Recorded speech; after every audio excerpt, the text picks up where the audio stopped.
Hello everyone. This week we have an interview with Dr. Shyamala Peesapati, a dentist in India whose journey in the rare disease community is a true inspiration to us all.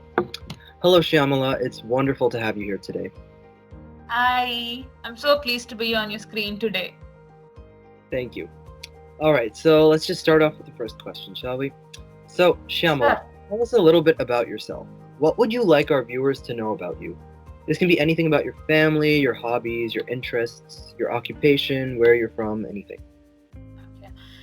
I'm Dr. Shyamala Peesapati. I would like to throw a light upon few unheard stories about me.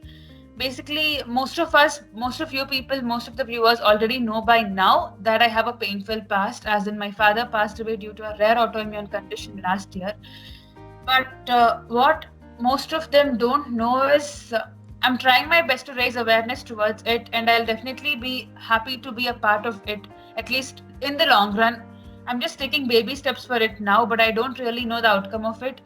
If it clicks well, then I think somewhere in the big league of rare disease advocates, I want my name to be there as well, because I have a painful past for that, and I would definitely like to throw more emphasis on that. But otherwise, professionally, I'm a dentist and a volunteer by purpose and a writer by passion. So I come from South India. Government Dental College, Bangalore is where I studied and graduated from in 2019, Bangalore. But otherwise, I'm a typical, normal, gentle human being. There's nothing extraordinary about me. All right, that's great.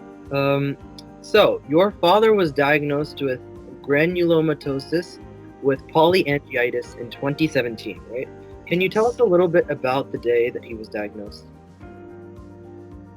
Clearly remember with the dates as well. I should thank you for asking that question. The diagnosis was out on 26th of April 2017, but to reach that diagnosis, it was a roller coaster ride because his journey started on April 2nd, 2017, when he put up symptoms which mimic pneumonia or tuberculosis for that matter. And this diagnosis, which I clearly stammer to tell even today, so I'll nickname it as GPA because I'm not very sure how to pronounce it the right way.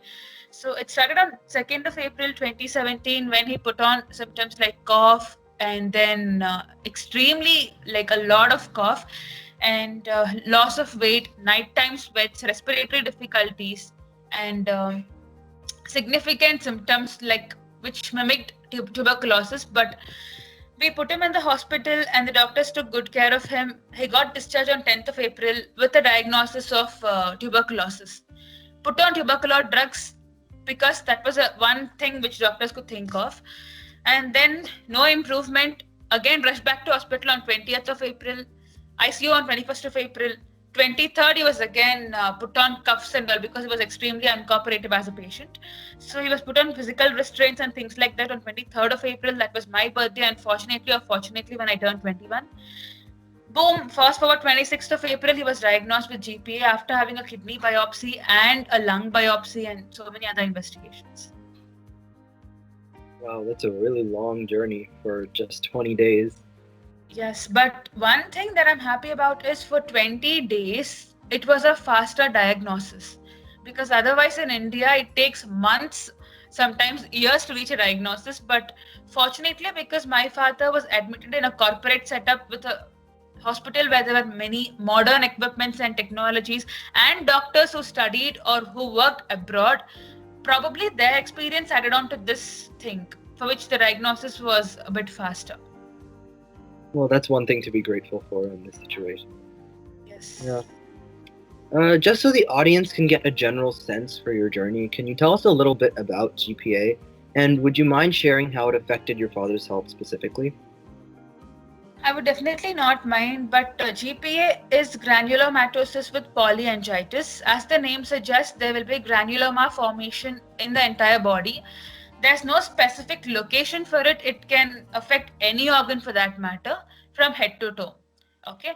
Polyangiitis is, as the name suggests, many blood vessels in the body will be inflamed. Okay, so it can lead to internal blood loss or sometimes internal clots for that matter, also vice versa. It can affect any organ, but main target is kidney and lung. As a dentist by profession, I would also like to say about strawberry gingivitis. okay, where the gums will take the appearance of the strawberry peel. Otherwise, it can affect anything like what I told, and the journey is not easy at all. The patient will be put on steroids as a palliative therapy, which can again lead to weight loss. Because my father was diabetic already, he was on steroids, which adds on to his diabetic complications. So it was like a double-edged sword. One way you have to balance diabetes, one way you have to give the steroids as well. Steroids increase the blood sugar levels, wherein it affects the diabetes. So he was put on insulin. So he has to balance both. It was like he's working on a tied rope, I can say, and he would slip on either way. So only manageable palliative therapy we could give. Otherwise, nothing much. He was put on quite a lot of immunosuppressants like azathioprine or MMF for that matter, or methotrexate. But eventually, the body starts developing resistance to it. Okay, hardly there are 5 or 6 approved drugs in India. I don't really know about the condition abroad, but India there's hardly 5 to 6 approved immunosuppressants. But eventually, maybe like a month or two, he develops resistance or change. Again, month or two, resistance to change. This whole saga continued for like 1 or 2 years until all the suppressants were over in the store. So he was put on one last drug, that is IV injection, that is called rituximab. Some people say rituximab, otherwise it is rituximab, however you pronounce it. But fortunately or unfortunately, for me it is unfortunate that he didn't respond well to it. So nothing much actually happened, no improvement, and that he collapsed ultimately. After all the drugs in the store were over, after trialing on everything possible. Wow, that's a really long journey. Must have been very difficult for you. And it's Really very hard. amazing you made it out to the other side. Yeah. Well, what would you say your immediate reaction was to when your father was diagnosed, and how did your family respond? My immediate reaction, I still remember I was so speechless. I was trying to figure out if it is real or virtual. When my other siblings, I do have siblings, okay? So my siblings were actually trying to, shed out or vent out their pain. I was still sitting there because I'm the primary caretaker of my father. My siblings, they were actually apart from home. They used to come on vacation, spend a day or two, and then get back to work. But I was the one who was actually for a longer duration of time with my father, so it took a lot of time for me to accept that. So half the time I was still confused as in it was a dream or a reality. My immediate response was I was so speechless, I was so numb, I was still trying to figure out if it is a reality or a virtuality. So once I figured it was real, once I got to know it was real, then maybe I took a lot of time to adjust to it. I wasn't definitely showing my tears in the public or to the outsiders or to my father or mother for that matter. There were many tears that I shed in the closed doors, in the closed rooms, which nobody can know. Yeah, that's very tough. But again, you made it out to the other side, and you're starting to do some great work. So it's really inspirational. Your father has been proud. I wish I could make him proud of me someday. That is what I've been working on. My family's response to it, my mother, she didn't know how to respond, basically. So she was trying to get okay with it, but yeah, acceptance goes a long way. I kid you not, it took us like 2 to 3 months to accept, and for my father, quite a bit longer also, because he was actually person who was lean, thin, fit. Okay, taking steroids if he's putting on weight, if he's blotting, which is leading to facial edema, or if he's just increasing in his weight, if he's gaining his weight, the stares that society will give, and which adds on to the pressure that to look beautiful and things like that. It took a lot of time for my father to accept him. I mean, to accept himself, because steroids are a roller coaster ride, I tell you.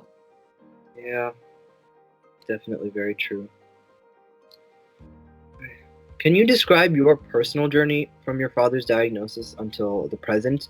How would you say you've changed in these years? A lot. I've changed a lot, honestly. Firstly, I battled this thing called as self-acceptance. So that took me a long way, where I had to accept the fact that my father is an autoimmune disease ka warrior, in fact a rare disease ka warrior.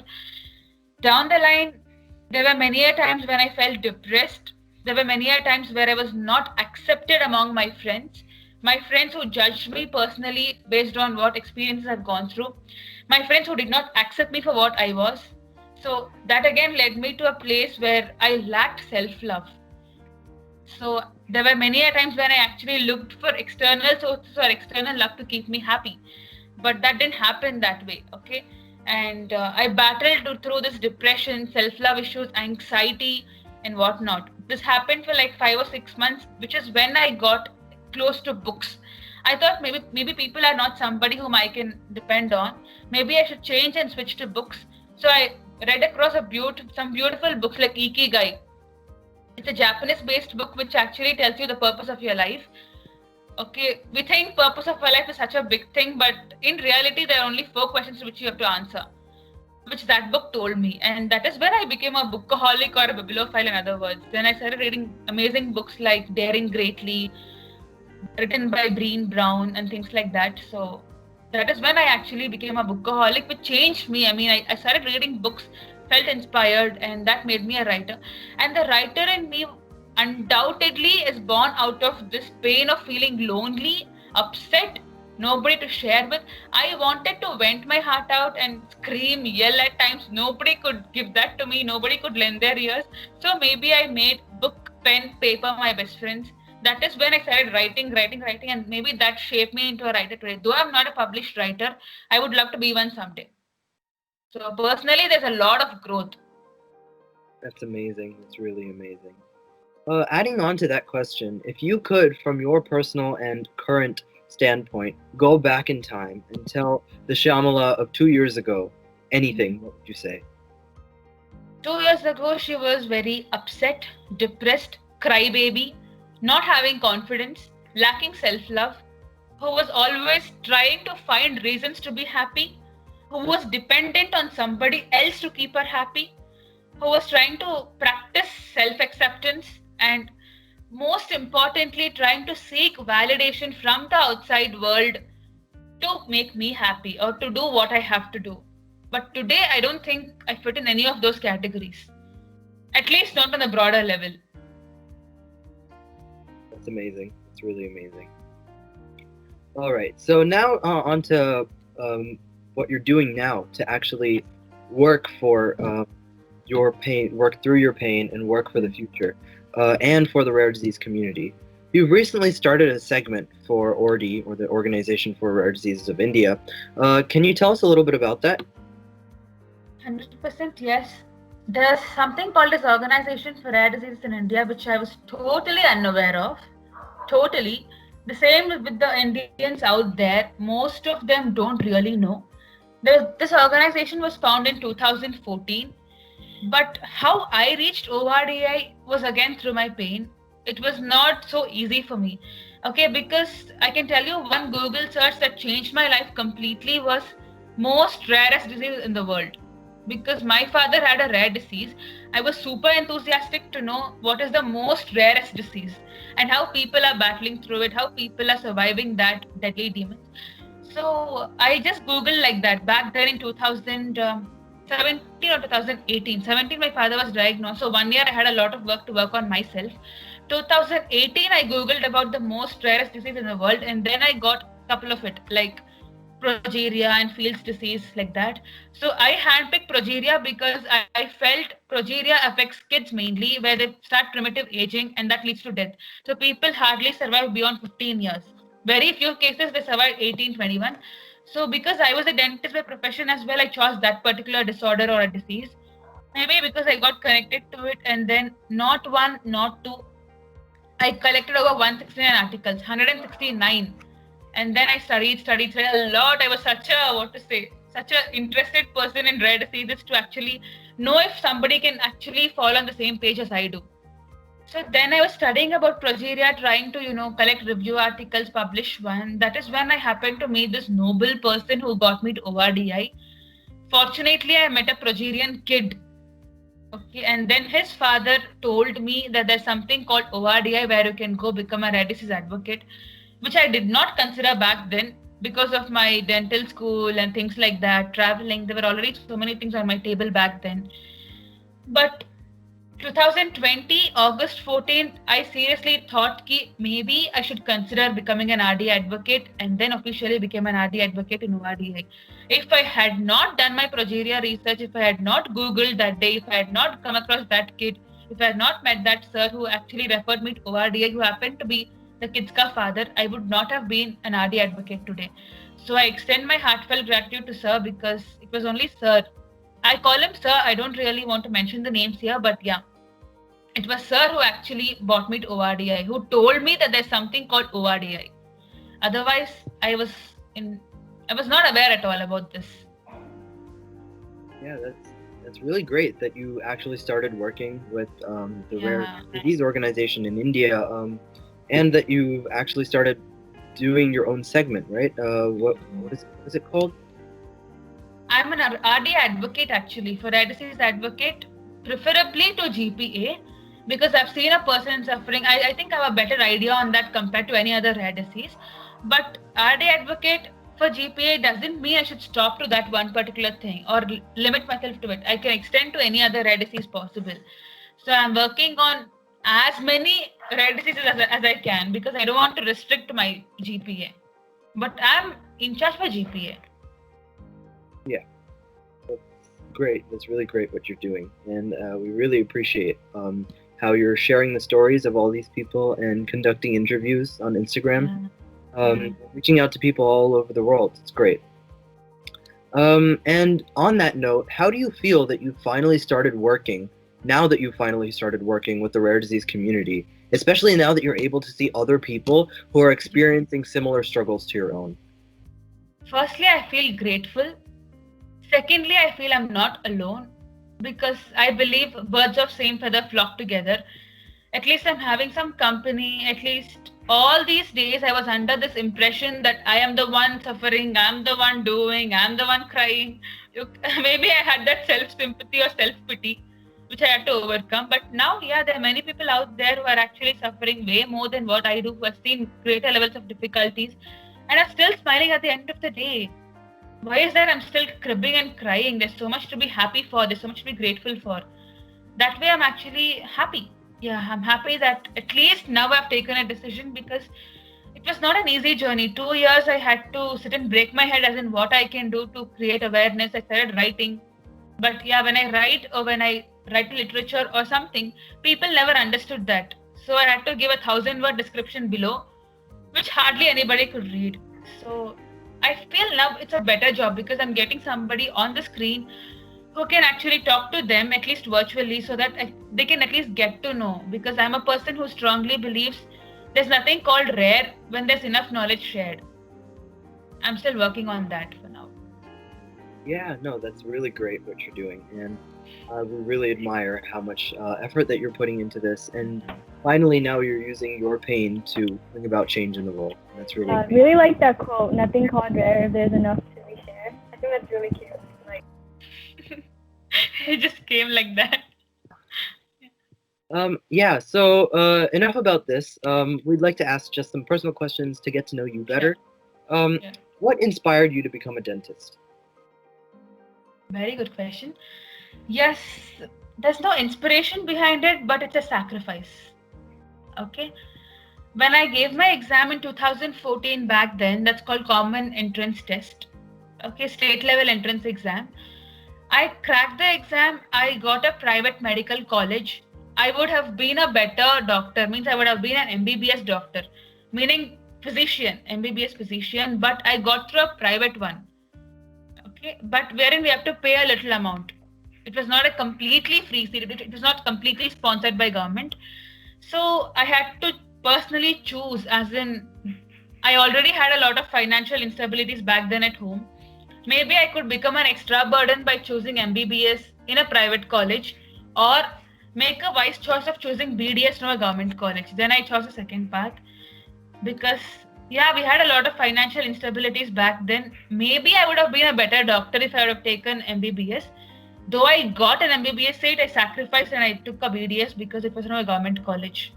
And I'm grateful for that actually, because yeah, if I had chosen MBBS from a private college, maybe I would not have taken care of my father. I would not have been able to take care of my father in his last 2 years of his life.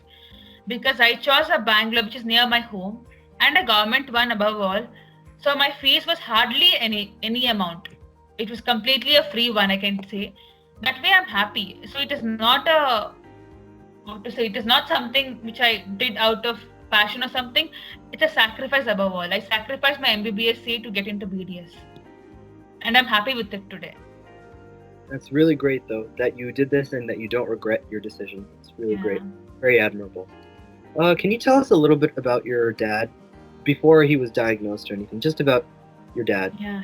Fond memories. He was a very, honest person, and I can call him a gentleman. Come on, for every daughter, dad is superhero, right? That fact cannot be denied. Yeah, no doubt. He was actually born on 12th of June, which I would love to say, because if there's anybody else whose birthday falls on 12th of June, I would like them to remember him as well. Okay, he was actually a very hardworking person who got into this financial struggles at the age of 12, when he was 12. And then he is a commerce graduate, actually. So he worked for a multinational company as a finance manager. It was not an easy task for him, though. He started as a clerk and then, getting promoted. At the day of his resignation, he resigned his job in 2014. That is when I joined into my dentistry. Okay, that is when I joined. 2014, he resigned and he was at home.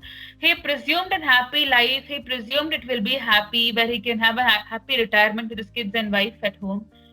But things didn't set him free. Maybe for 2 years, he was trying to figure out to fit in.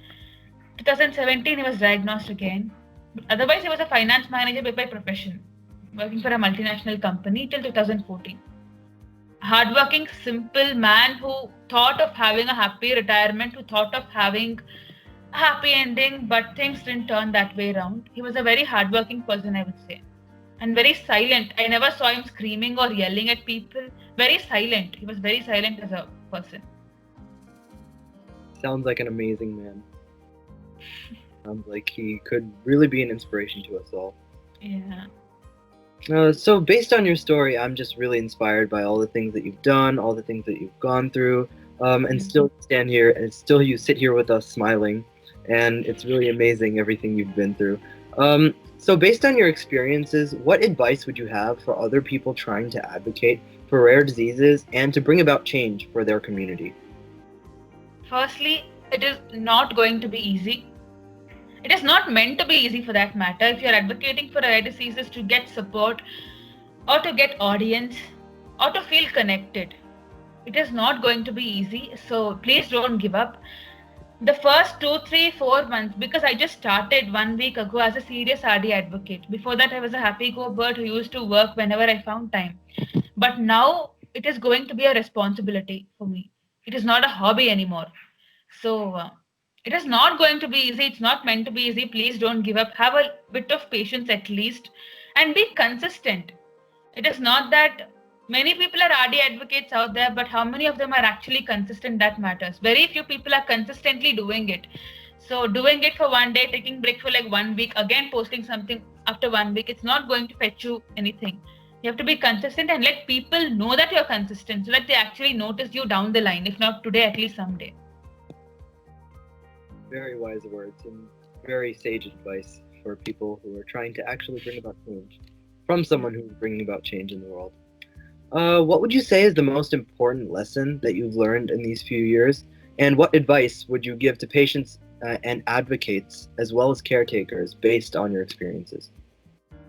Important lesson is try not to seek validation from outside. Okay, know who you are on the inside first. Because most of the times we give our ears, all of our ears, to somebody who's trying to judge us and, approve us like for what we are. Try not to do that, because ultimately the battle is only between you and you at the end of the day. Maybe people might come to support you or help you do their best. At the end of the day, it's only you who's going to fight with yourself, among yourself, with yourself. So don't seek, approval from outside for what you are on the inside. At times, it's good to, stop, pause and listen to your inner child or your inner voice as well.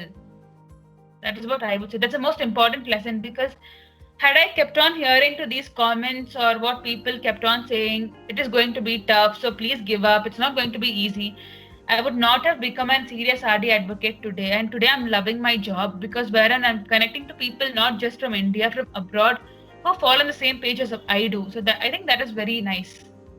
It is worth all the pain, guys. It is not going to be easy, but at the end of the day, it's worth it. Yeah, that's very true and very amazing. Everything you've done, everything you've been through, very inspirational.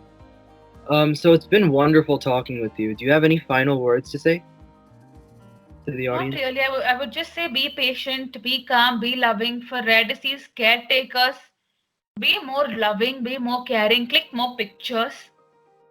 Okay, click more pictures because yeah, pictures mean a lot. At least I think one of my Instagram posts says that as well, wherein I didn't know that would be the last picture with my father.